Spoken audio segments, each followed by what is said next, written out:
여러분 반갑습니다. 여러분의 반도체 멘탈 전도사 천마스입니다.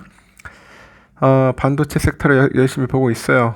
보고 있고 또 삼성도 있고 하이닉스도 있고 미국 AI 반도체 섹터 두루두루 보고 있는데 그래도 반도체만한 건 없는 것 같습니다. 2차 전지보다는 아직까지 반도체가 나은 것 같아요. 그래서 반도체 쪽에 투자자들이 좀 많이 있는 것 같고 하여튼 삼성전자를 메인으로 해가지고 한번 꾸준하게 한번 살펴보도록 합시다. 내일은 또 장이 열릴 겁니다. 오늘은 장이 안 열렸으니까. 오늘은 다른 게 아니라 이제 마지막 방송이다 보니까 요즘 상황에 대해서 잠시 언급을 해볼게요. 이 검은 월요일 이후로 이제 증시 불안이 좀 지속이 됐어요. 그래서 개미들이 이제 이탈이 좀 이어집니다. 증시의 그 대기 자금이 급감을 하고 거래 대금도 이제 확 줄었습니다. 미국의 빅테크 주가의 그 변동성이 좀 있고 11월에 미국 대선이 있죠. 중동 리스크가 아직 있습니다. 이렇게 여러 변수가 남아있는 상황인데 이 급락장을 겪은 그 국내 증시가 당분간에는 박스권에 갇힐 것이다. 그런 이야기가 있습니다. 박스권에 갇힐 것이다. 그래서 그 예상 때문에 투자 수요가 좀 위축이 되는 거예요. 금융투자협회에도 보니까 지난 13일에 그 투자자 예탁금은 53조 8,159억이랍니다. 53조 8,159억.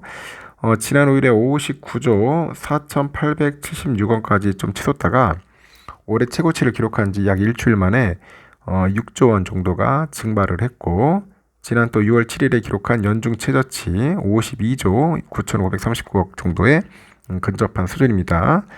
이렇게 투자자 예탁금은 개인들 그 투자자가 주식을 매도한 뒤에 증권사 계좌에 남겨둔 돈으로 이 국내 증시에서 대기성 자금을 가늠하는 지표로 이제 꼽히는 거예요.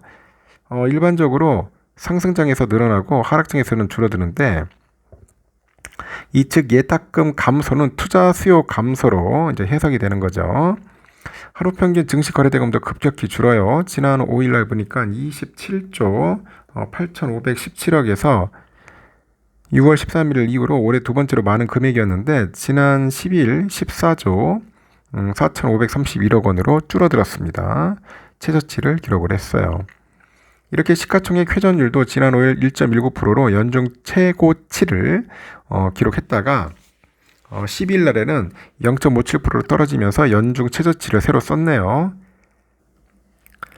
시가총액 회전율은 일정 기간 동안 거래대금을 해당 기간에 평균 시가총액으로 나눈 비율입니다. 이렇게 주식 유통이 얼마나 활발하게 이루어지는지를 보여주는 일종의 지표가 되죠. 미국의 경기 침체 우려와 그 불확실한 미국 대선 판세, 중동의 지정학적인 리스크 등 이런 시장을 둘러싼 변수가 많은 상황인데요. 이 국내 증시 반등이 불투명하다는 그런 전망 때문에 투자 수요가 줄어든 것으로 이제 풀이가 되는 거죠.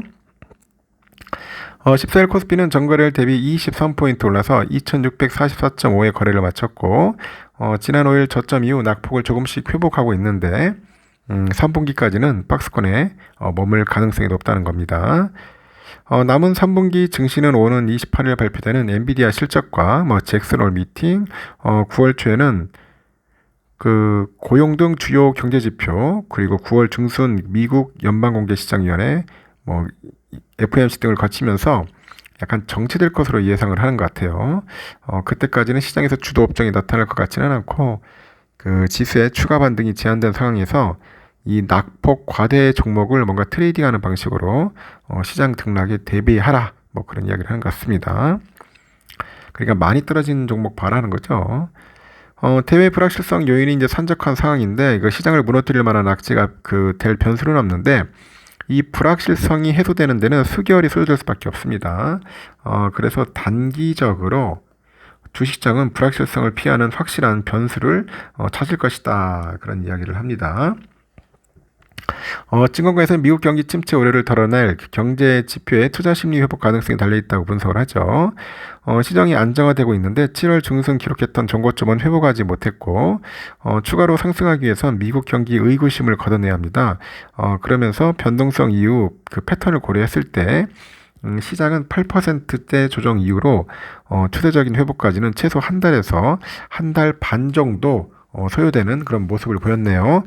남은 거시경제 지표를 확인하면서 이전 수준 회복을 시도할 수 있다고 다들 그렇게 이야기를 하는 것 같습니다. 하여튼 8만전자를 여러분들 뭐 한번 저번에 찍다 보니까 전에 언급을 했듯이 개미들은 그 사이에 42만 명이나 감소를 했어요. 이 반도체 업황이 회복되고는 있는데 주가가 박스권에 이제 머물다 보니까 개미들이 떠난 것 같고, 제가 며칠 전 어제도 했죠.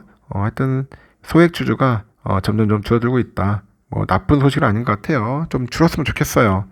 좀 많이 줄어가지고 진짜 찐 삼성전자 주주들만 좀 남았으면 좋겠다 하는 생각이 드는 것 같습니다. 일단은 이런 내용들이 좀 거의 뭐 줄을 이루는 것 같습니다. 뭐 특별한 내용은 없는 것 같고요. 일단은 장은 이제 또 열리겠지만 내일이 과연 어떨지 상당히 저도 궁금해집니다. 지금 마리카리 오늘 같은 날 했으면 좀 올랐을 텐데 휴장이 돼가지고 또 미국장 상황을 한번 또 우리가 곰곰이 또 지켜봐야 할 것 같습니다. 현재 영국장 보니까 좀 약간 낙폭이 심해요. 등락이 참 오르락 내리락 하고 있습니다. 상당히 변동성이 심해요. 변동성 강보합을 하고 있고, 프랑스는 좀 쭉 빠졌다가 다시 또 올라가는 느낌. 소폭 빠졌네요. 독일도 살짝 빠졌다가 올라가고 있습니다. 소폭 오르고 있습니다. 근데 볼 때는 이 대세는 약간 상승이다.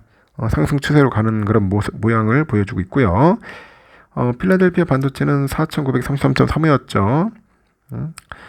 그래도 많이 빠졌다가 다시 또 올라가더라고요. 희한하더라고 보면 올랐다가 내렸다가 다시 또 오르는 그런 모습을 보였습니다. 하여튼 잘 버텨줬습니다.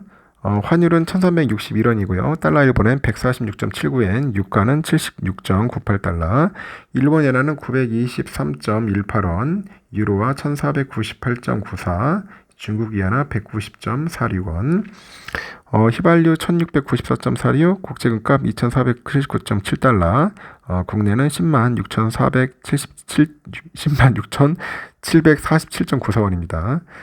버벅거리네 보니까. 국제금값, 국내금값 좀 빠졌다. 좀 많이 빠지면 좋을 텐데 금값이 안 빠져요. 금값이 안 빠진다. 미국 국채 10년물은 3.837이네요. 소폭 오르고 있고요. 선물은 잘 가다가 약간 좀 빠지는 느낌인데, 다우는 현재 0.17% 상승하고 있고, S&P 0.01% 현재 약보합이고, 지금 나스닥은 0.1% 정도 되는 것 같아요. 잘 흘러가다가 조금 빠지더라고요. 상당히 지금 뭐 강보합권에 돌고 있지만은 변동성이 좀 있고요. 러셀은 0.34% 소폭 빠지고 있습니다. 이제 빅스 지수가 16.33, 빅스 계속 올라가고 있네요. 빅스 지수가 좀 올라가고 있는 그런 모양새를 보이고 있다. 별로 썩 좋은 느낌이 아니네 보니까. 뭔가 또 하나 뭐 전혀 터지려고 하는 건지. 하여튼 삼성전자는 77,200원으로 마무리됐으니까 내일은 어떨까 하는 생각이 듭니다. 내일도 뭐 거의 뭐 77,000원대에서 78,000원. 저는 그래요. 많이 오르면 78,000원대, 아니면 77,000원대 위아래로 좀 박스권 행보를 좀 보이지 않겠나. 오르더라도 박스권 상승일 것 같습니다. 약간 박스권 쪽에서 볼 것 같습니다.